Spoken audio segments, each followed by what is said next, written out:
Hi, Management 7500 students. This is Steve Wagner, your professor, and this is a quick video to show you how to use Blackboard Collaborate for your best practices group project. Now, this is just going to be a quick overview for you. We're going to be meeting this week to discuss your best practices project plans, and we're going to meet inside Blackboard Collaborate. I've scheduled with each of your different groups for that meeting. And we're going to be meeting inside Blackboard Collaborate to get you using this tool. Now, there are a couple of different areas for you to access Blackboard Collaborate. You can see on the main menu under the Communications tab, there is the Collaborate Ultra link, and that is to the course Collaborate room. Um, I would like to meet with your groups in your groups room, in the group area that's been set up for you, where you've had your discussion about the best practices project and the plan. There's also a Collaborate room there, and we can access that here through where it says best practices groups, or you can scroll down below and you'll see a my groups area, and your group should be listed there, and we can also access it there.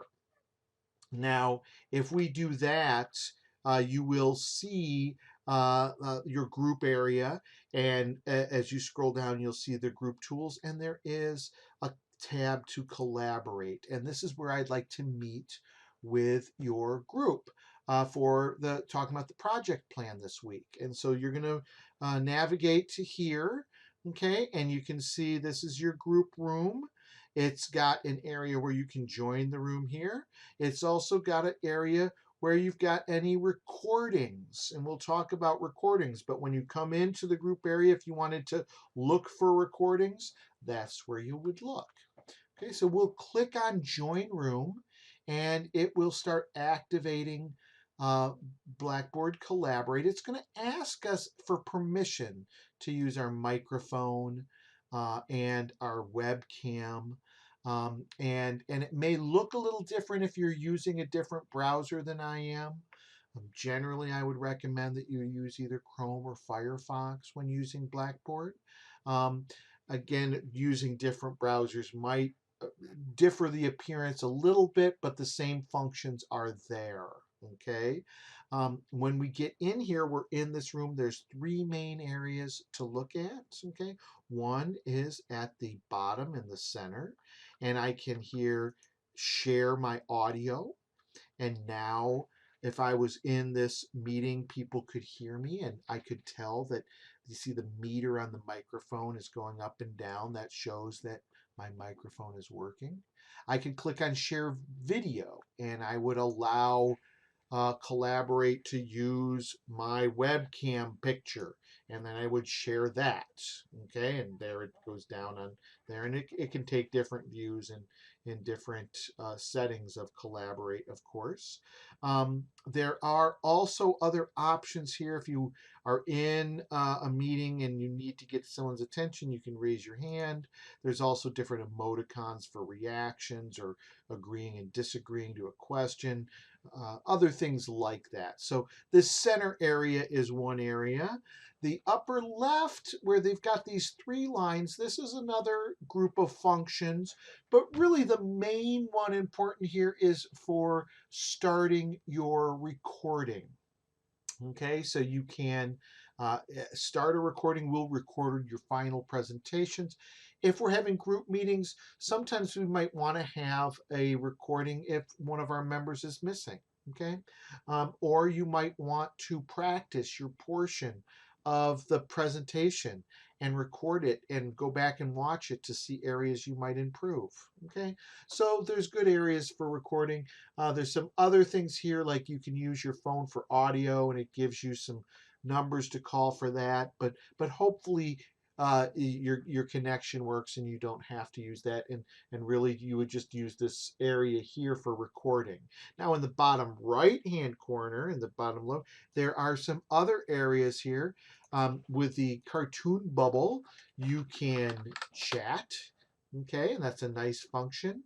You can look at information about different attendees in the meeting. Um, you can also here share content. And there's different ways you can do that. You can have a whiteboard, you can share your screen, but the main way you're going to do this is to share files, okay? And you can add PowerPoint files or PDFs. You can add that by clicking there, and then it will allow you to get into your file browser. You can see it just opened up my hard drive here, and I'm going to go to my thumb drive and find, well, let's see if I can find some kind of PowerPoint presentation. Actually, I think we just did one recently on your best practices group project. I did a video on this. And so if you haven't watched it, you should go back and watch that video. Um, but you can see that if you look here, Collaborate was converting those files. Now it has those files available. We can click on it and then say, we highlight it and say share now, and it gives us the slides. And then when we click on the slide, it puts that up and we can advance through the slides that we present. And so again, this is from the presentation that I recorded last week that hopefully you've had a chance to watch. If not, go back and watch it, or watch it again if you've forgotten. But this is what you're going to do in your final presentation. You'll input a slideshow like this, and then each member will give their presentation. So really, this is the basic overview. I don't want to take much more of your time because I want to make it quick. I look forward to talking to you this week about your best practices project plans. If you have any questions, please contact me, swagner2@govstate.edu. Take care. Bye now.